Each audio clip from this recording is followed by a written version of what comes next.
Nongere mbasuze kandi mbashimire ko mwahisemo kubana natwe kuri EB Official. Numwanya tubagezaho amakuru agiye kwibanda kuri izi ngingo z'ingenzi. Turayahera mu Rwanda, tubabwire ko Minisiteri y'Ububanyi n'Amahanga yatangaje ko yiteguye gucyura abanyarwanda bari mu bihugu bya Israel na Iran mu gihe byaba bibaye ngombwa.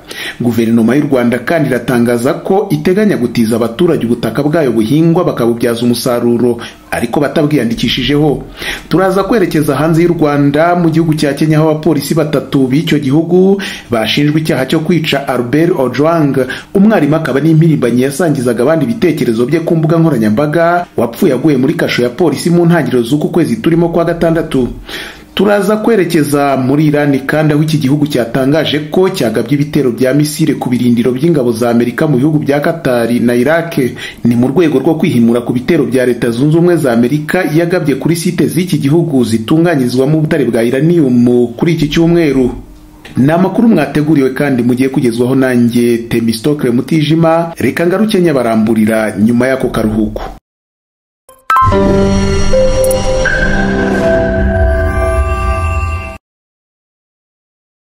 Nongeye kubaha ikaze muri aya makuru. Duhereye mu Rwanda, aho Minisiteri y'Ububanyi n'Amahanga itangaza ko yiteguye gucyura abanyarwanda bari mu bihugu bya Israel na Iran mu gihe byaba bibaye ngombwa. Ni mu gihe ibyumweru hafi 2 bigiye gushira intambara irimbanyije hagati y'ibyo bihugu byombi. Ikinyamakuru Igihe dukesha iyi nkuru kiravuga ko umubare munini w'abanyarwanda baba muri Israel ari abanyeshuri biganjemo abiga amasomo y'ubuhinzi.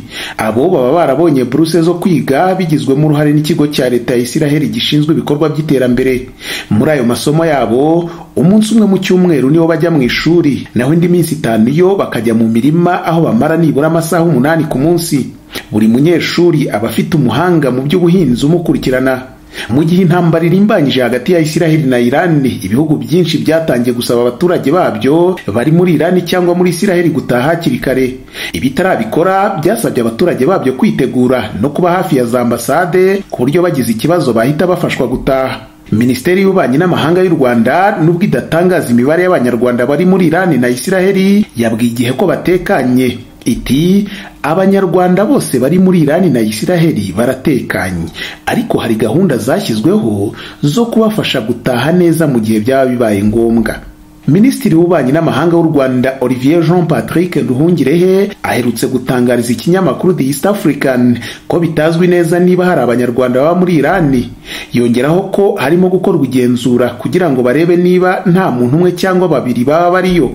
U Rwanda rusanzwe rufasha abaturage barwo bari mu bice birimo intambara n'ibindi bibazo bagacyurwa. Abaherukaga gucyurwa ni abari muri Sudani bafashijwe gutaha mu gihe intambara yari ikajije umurego muri icyo gihugu. Ibindi bihugu byo mu karere nabyo bimaze igihe biri muri gahunda zo kureba uko bacyura abaturage babyo bari muri Israel. Ibyo birimo nka Uganda yacyuye abaturage bayo 48 biganjemo abanyeshuri bari muri ibyo bihugu byombi banyura mu bihugu by'ibituranyi byayo. Uganda yasabye Turkiya, Azerbaijan na Yordania ko abaturage bayo bari muri Israel na Iran bafashwa bagahabwa visa bakinjira muri ibyo bihugu bahunga intambara. Hagati aho, ingendo nyinshi z'indege zijya cyangwa ziva muri Israel zarahagaritswe. Inyinshi zijyayo ziturutse muri Afurika yo munsi y'ubutayu bwa Sahara zakorwaga na kompanyi ya Ethiopian Airlines ariko zarasubitswe. Ni amakuru ya EB Official mukomeje gukurikira, aho turi ku makuru avugwa mu Rwanda. Guverinoma y'u Rwanda iratangaza ko iteganya gutiza abaturage ubutaka bwayo buhingwa bakabubyaza umusaruro ariko batabwiyandikishijeho, kuko aho byakozwe kubwo abaturage byatumye umusaruro wiyongera.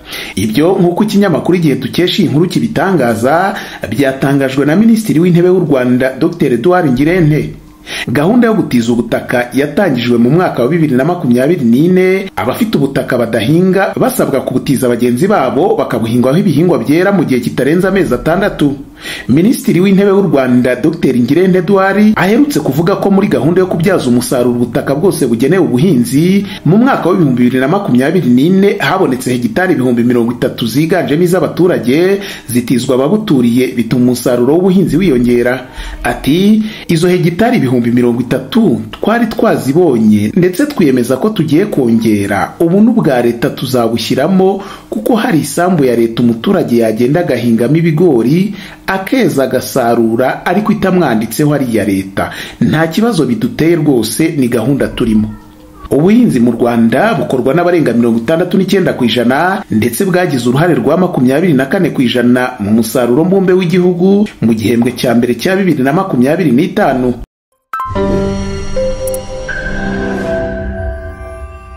Mwabyumvise ko ako karango katwerekeje ku makuru avugwa hanze y'u Rwanda. Duhereye muri Repubulika ya Demokarasi ya Kongo. Aha abarimo mu mashuri abanza ya leta mu ntara y'uburezi ya Kivu y'Epfo ya gatatu barasaba leta kubishyura bwangu ibirarane by'imishahara y'amezi 5, bitaba ibyo bagafata ingamba zikakaye zirimo no guhagarika gufasha abana bitegura ibizamini bya leta. Mwibaruwa ya sendika y'aba barimu bigisha mu mashuri abanza ya leta nk'uko ikinyamakuru La Preneur cyandikirwa aha muri Kongo kibivuga, baragaragaza ko barambiwe n'icyo bita imibereho idashobotse. Akiri Muronda Gedeon, umuyobozi wa sendika ku rwego rwa Kivu y'Epfo, yagize ati turasaba Caritas ya Uvira ishinzwe kwishyura abarimu kudusubiza uburenganzira bwacu bakatwishyura imishahara yose y'amezi 5 tutarahembwa. Abo barimu bari bakoraniye mu nteko rusange yabo batanze integuza ko ibyo basaba nibitubahirizwa mu gihe cya vuba bazatangira gushyira mu ngiro ingamba zikakaye. Izo ngamba barimu batangaje zirimo kureka gukora indangamanota ndetse no kuzitanga ku banyeshuri mu gusoza uyu mwaka w'amashuri wa 2024-2025. Harimo kandi kwanga gufasha mu masomo abanyeshuri bitegura gukora ikizamini cya leta gisoza amashuri abanza. Bakavuga ko ibyo nibirangira badahembwe aba barimu bazakora imyigaragambyo yo kujya kwicara imbere y'ibiro by'inzego z'ubutegetsi no kuri za paruwasi gatolika muri iyo ntara y'uburezi ya Kivu y'Epfo ya gatatu ahakorera Caritas Uvira. Iki kibazo cy'imishahara y'abarimu gifata imizi mu kwa kabiri k'uyu mwaka ubwo ibibazo by'umutekano muke byarushagaho kwiyongera mu ntara ya Kivu y'Epfo. Abarimu bavuga ko kuva icyo gihe kugeza ubu nta rufaranga na rumwe bigeze babona. Amakuru ya EB Official atwerekeje mu gihugu cya Kenya aho abapolisi 3 b'Abanyakenya bashinjwe icyaha cyo kwica Albert Ojwang, umwarimu akaba n'impirimbanyi yasangizaga abandi ibitekerezo bye ku mbuga nkoranyambaga, wapfuye aguye muri kasho ya polisi mu ntangiriro z'uku kwezi kwa 6. Nk'uko ibinyamakuru byaha muri Kenya byabitangaje, abo bapolisi ni Samson Kiprotich, Talam James Mukwana na Peter Kimani. Mu rukiko barezwe icyaha kimwe aho bareganwa n'abasivili bandi 3. Bose uko ari 6 bitabye kuri uyu wa mbere ariko ntibaratangira kwiregura. Urupfu rwa Albert Ojwang rwakuruye agahinda n'ishavu muri benshi mu Banyakenya ku buryo rwakuruye n'imyigaragambyo y'abasaba ubutabera. Bwana Ojwang yatawe muri yombi nyuma y'aho umuyobozi wungirije wa polisi Eliud Lagat atanze ikirego amushinja kumuharabika.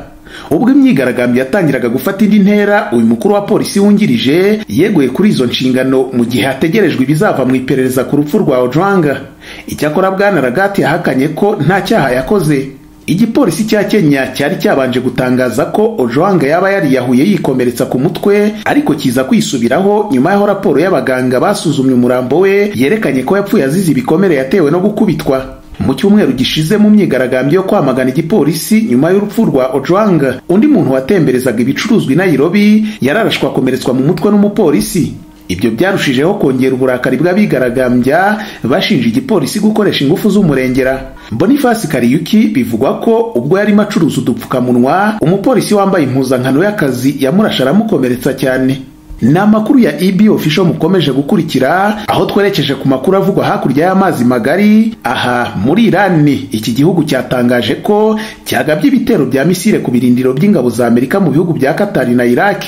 Ni nyuma y'aho Leta Zunze Ubumwe za Amerika irashe kuri site za Iran zitunganyirizwamo ubutare bwa uranium kuri iki cyumweru. Inkuru y'ibiro ntaramakuru by'Abongereza Reuters zivuga ko ku mugoroba wo kuri uyu wa mbere ariko Iran yatangaje ko yagabye ibyo bitero bya misile ku birindiro by'ingabo za Amerika zirwanira mu kirere bya Al Udeid muri Qatar. Ni itangazo Iran yatangaje binyujije kuri televiziyo y'igihugu ryari rifite umutwe ugira uti igisubizo cy'imbaraga kandi cyagenze neza gikozwe n'igisirikare cya Iran mu kwihimura ku bushotoranyi bwa Amerika. Minisitiri w'ingabo wa Qatar ariko yatangaje ko ubwirinzi bw'iki gihugu bwashoboye kuburizamo misile zarashwe zigenewe ibyo birindiro by'ingabo za Amerika. Qatar yatangaje ko nta muntu wahitanywe n'ibyo bitero bya misile, yamaganye ivuga ko nayo ifite uburenganzira bwo kwivuna. Iki gitero kibaye mu gihe Qatar yari yafunze ikirere cyayo mu buryo bwo kwirinda kuko hari ibikangisho bituruka kuri Iran ko ishobora kugaba ibyo bitero. Iran kandi yohereje ibisasu bya misile ku birindiro by'ingabo za Amerika bya Ain al-Assad muri Iraq nk'uko umwe mu bayobozi mu by'umutekano muri Iraq yabitangaje. Icyakora abategetsi bakuru muri Minisiteri y'Ingabo ya Amerika batangaje ko bari bamaze gufungura ubwirinzi bukumira ibisasu bya misile kuri iki kigo cya Amerika muri Iraq. Naho muri Leta Zunze Ubumwe za Amerika ho iki gihugu cyasabye Ubushinwa kubuza Irani gufunga umuhora Hormuz unyuzwamo 20% by'ibitoro bicuruzwa hirya no hino ku isi. Inkuru ya BBC ivuga ko Minisitiri w'Ububanyi n'Amahanga wa Amerika Marco Rubio ariwe wasabye Ubushinwa kubuza Irani gufunga Hormuz, imwe mu nzira z'ingenzi cyane ku bucuruzi bw'isi.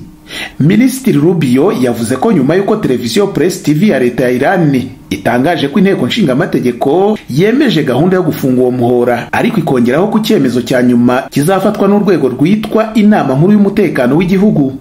Uguhungabanya ubwikorezi bw'ibitoro muri uwo muhora uko ariko kose kwagira ingaruka zikomeye ku bukungu. Ubushinwa by'umwihariko nibwo bwa mbere ku isi mu kugura ibitoro bya Irani, ndetse bufitanye umubano wa hafi n'iki gihugu.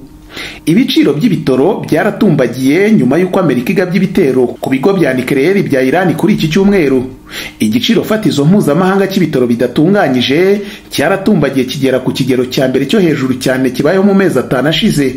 Mu kiganiro yagiranye na televiziyo Fox News yo muri Amerika kuri iki cyumweru, Minisitiri Marco Rubio yagize ati, ndashishikariza leta y'Ubushinwa i Beijing kubahamagara kuri ibyo, kuko umuhora Hormuz ubafatiye runini cyane ku bitoro byabo.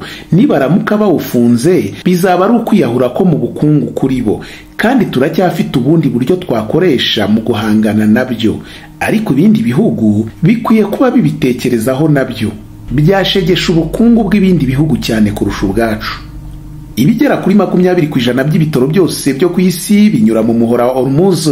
Ibihugu bikomeye mu gucukura ibitoro no mu kugira gaze nyinshi byo mu karere k'uburasirazuba bwo hagati bikoresha iyo nzira yo mu mazi mu bwikorezi bw'ingufu ziva muri ako karere. Igerageza iryo ari ryo ryose ryo guhungabanya imikorere muri uwo muhora rishobora gutuma ibiciro by'ibitoro ku isi bitumbagira cyane. Ibiciro by'ibitoro byatumbagiye by'akanya gato ubwo isoko ryatangiraga kurema kuri uyu wa mbere. Igiciro ku isoko ry'ibitoro bidatunganyije cyazamutse kigera ku $81 81.40, ni ukuvuga angana n'ibihumbi 117 mu mafaranga y'u Rwanda ku kagunguru.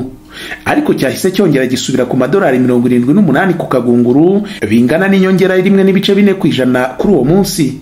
Saul Kavonic, umukuru w'ishami ry'ubushakashatsi ku masoko mu kigo MST Financial, aganira na BBC yagize ati, ubu Amerika iri mu buryo bwo kwirwanaho cyane mu karere yitegura igitero cya Irani cyari cyo cyose cyo kwihimura, ariko ibyago ku biciro by'ibitoro ni uko ibintu bishobora kudogera kurushaho. Igiciro cy'ibitoro bidatunganyije kigira ingaruka ku kintu icyo ari cyo cyose. Ubushinwa by'umwihariko bugura ibitoro byinshi muri Irani kurusha ikindi gihugu icyo ari cyo cyose. Mu kwezi gushize ibitoro bwaguze muri Irani byarenze utugunguru 1,800,000 ku munsi, nk'uko imibare y'ikigo Fortexa gikurikirana ubucuruzi bw'ingufu bunyura mu mazi magari bigaragaza. Ibindi bihugu bifite ubukungu bukomeye muri Aziya nk'Ubuhinde, Ubuyapani na Korea y'Epfo nabyo bikoresha cyane ibitoro bidatunganyije binyura muri uwo muhora. Umusesenguzi ku ngufu Vandana Hari yavuze ko Irani ifite bike byo kunguka na byinshi cyane byo guhomba igihe yabifunze Hormuz. Yabwiye BBC News ati, Irani iri mu byago byo gutuma abaturanyi bayo bacukura ibitoro banafite gaze bo mu kigobe bashobora guhinduka abanzi bayo, ndetse ikaba yarakaza isoko ryayo ry'ingenzi ari ry'Ubushinwa binyuze mu guhungabanya ingendo zo muri uwo muhora. Amerika yinjiye mu ntambara ya Irani na Israel ku mugaragaro mu mpera z'iki cyumweru gishize. Perezida wa Amerika Donald Trump yavuze ko Amerika yatsembatsembye burundu ibigo bikomeye bya nucleaire bya Irani, ariko ikigero cy'ibyangijwe n'ibyo bitero kugeza ubu ntikizwi. Ishami rya Loni rigenzura ingufu za nucleaire ryavuze ko ridashobora gusuzuma ibyangiritse ku kigo cya nucleaire cya Fordo kirinzwe cyane kiri munsi y'ubutaka. Irani yavuze ko icyo kigo cya Fordo cyangiritse gatoya gusa. Ni naha dusoreje amakuru twari twabateguriye, ariko mbere yuko duhana umukono dusezeranaho reka mbibutse zimwe mu ngingo z'ingenzi twibanzeho. Mu Rwanda twabwiye ko Minisiteri y'Ububanyi n'Amahanga y'u Rwanda yatangaje ko yiteguye gucyura abanyarwanda bari mu bihugu bya Israel na Irani mu gihe byaba bibaye ngombwa. Guverinoma y'u Rwanda kandi iratangaza ko iteganya gutiza abaturage ubutaka bwayo buhingwa bakabubyaza umusaruro ariko batabwiyandikishijeho. Hanze y'u Rwanda twabwiye ko muri Kenya abapolisi batatu b'iki gihugu bashinjwe icyaha cyo kwica Robert Ojwang, umwarimu akaba n'impirimbanyi yasangizaga abandi ibitekerezo bye ku mbuga nkoranyambaga, wapfuye aguye muri kasho ya polisi mu ntangiriro z'uku kwezi kwa gatandatu. Muri Iran ho iki gihugu cyatangaje ko cyagabye ibitero bya misile ku birindiro by'ingabo za Amerika mu bihugu bya Qatar na Iraq. Ibyo byari mu rwego rwo kwihimura ku bitero bya Leta Zunze Ubumwe za Amerika iki gihugu cyagabye kuri site za Iran zitunganyirizwamo ubutare bwa uranium kuri iki cyumweru. Naha rero dusoreje aya makuru tubashimira kuba mwakomeje kubana natwe kandi tubararikira gukomeza kugubwa neza n'ibiganiro binyura ku muyoboro wa EB Official. Nge nari Temistokle Mutijima, amakuru yo nakagaruka.